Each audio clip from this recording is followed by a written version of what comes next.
The inheritance came quietly. No drama. No celebration.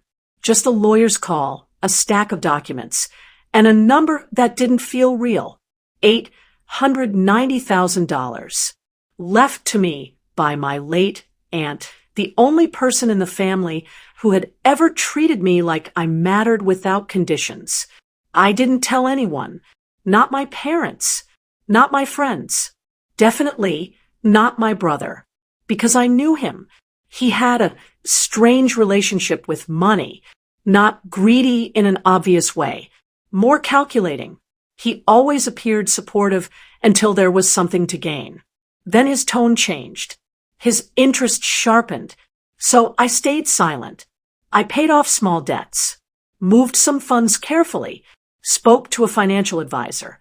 Planned quietly. For 2 weeks, nobody knew. Then somehow he found out. I don't know how. Maybe through extended family. Maybe someone careless mentioned it. But one evening, he called me unusually cheerful. "Hey, I was thinking about you," he said warmly. That alone made me cautious. We weren't on bad terms. But we weren't close either. We rarely spoke unless there was a family gathering. "Everything okay?" I asked. "Of course. I just wanted to send you something. A small gift. Congratulations and all." I paused. "You don't need to send anything." "Come on," he laughed. "I'm your brother." 2 days later, a package arrived at my door. Medium-sized. Nicely wrapped. No return address. Just my name written in his handwriting. I placed it on the table and stared at it for a long time. Something felt off. Not dangerous in a physical sense. Just strange. He had never sent me a gift in my life. Not for birthdays. Not for achievements.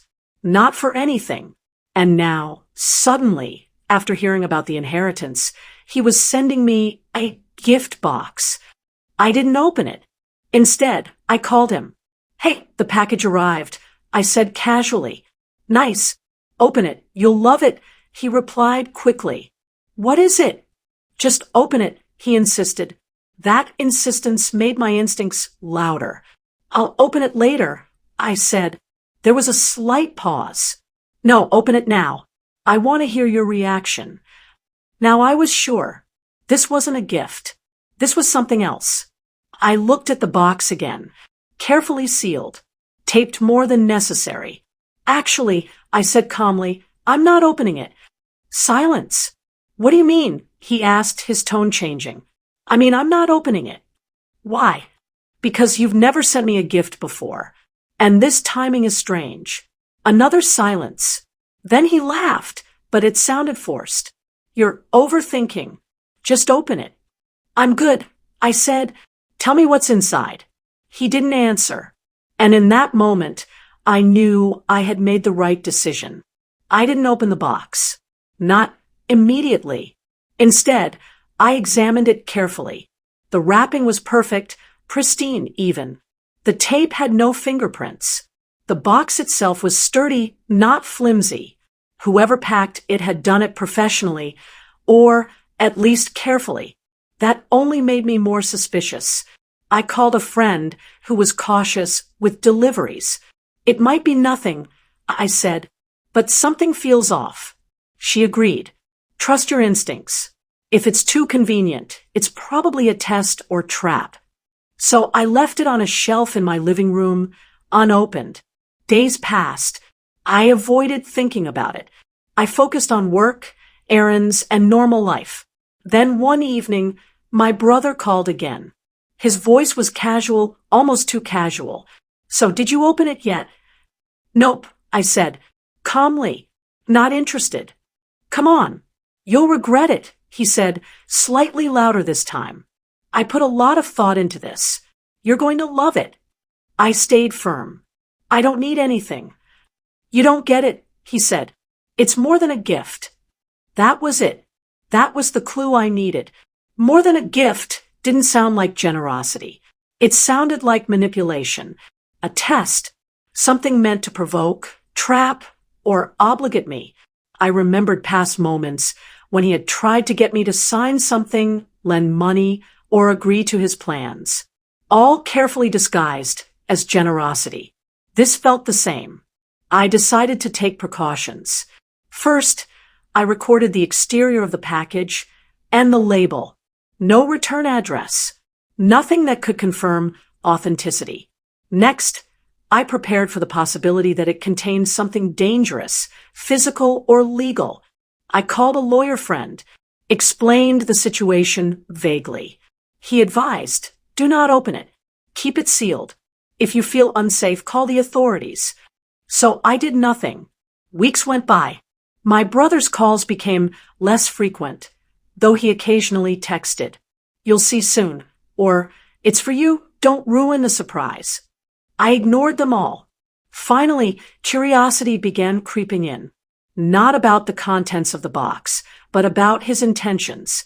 What exactly was he trying to do? Was it blackmail? Some weird revenge?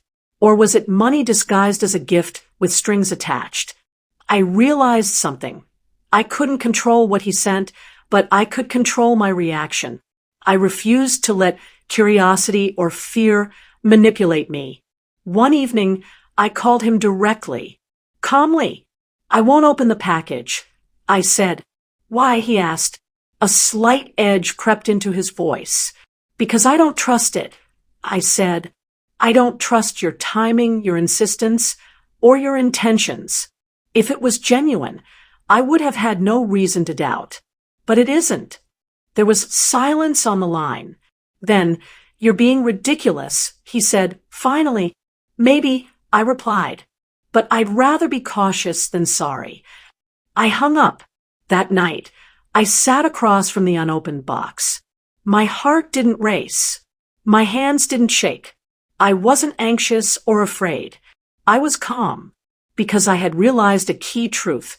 Sometimes the greatest gifts come with the heaviest chains. And wisdom is knowing when not to accept them. I didn't open it, and I never would. Instead, I used the moment as a lesson. Boundaries matter. Trust must be earned. And some surprises are better left unopened. Weeks later, I learned the truth from a mutual relative without even touching the box. My instincts had been right. The gift wasn't a gift at all. It was an attempt to manipulate, to claim control over me, to make me feel indebted. I smiled quietly. I had won without ever opening the box. And that, I realized, was the true inheritance. Months later, the truth fully revealed itself. A cousin, casually visiting, mentioned seeing my brother bragging about the gift at a family gathering. According to him, he had packed the box with legal documents disguised as contracts, intending to get me to sign over part of my inheritance. A clever trap masked as generosity. I couldn't help but smile. If I had opened it blindly, I might have walked right into it, signed away my independence without realizing it, fallen for manipulation masked as kindness. But I didn't. I trusted my instincts. I didn't let pressure, curiosity, or family expectations override my judgment. From that day forward, I realized something crucial. Boundaries are everything. People will test them in subtle ways, especially those closest to you. Sometimes a gift is not generosity, but a test, a controlled tactic, a way to measure how easily you can be influenced. I kept the box in my closet for months, sealed, untouched, a reminder of the moment I chose wisdom over impulsive reaction. My brother eventually stopped mentioning it. The trap had failed, and he knew it. He couldn't manipulate me. Not now. Not ever. And for the first time in years, I felt completely free in my family dynamics. My inheritance remained mine, untouched, untainted, not because of luck, but because of patience, caution, and self-respect. That $890,000 taught me far more than finances ever could.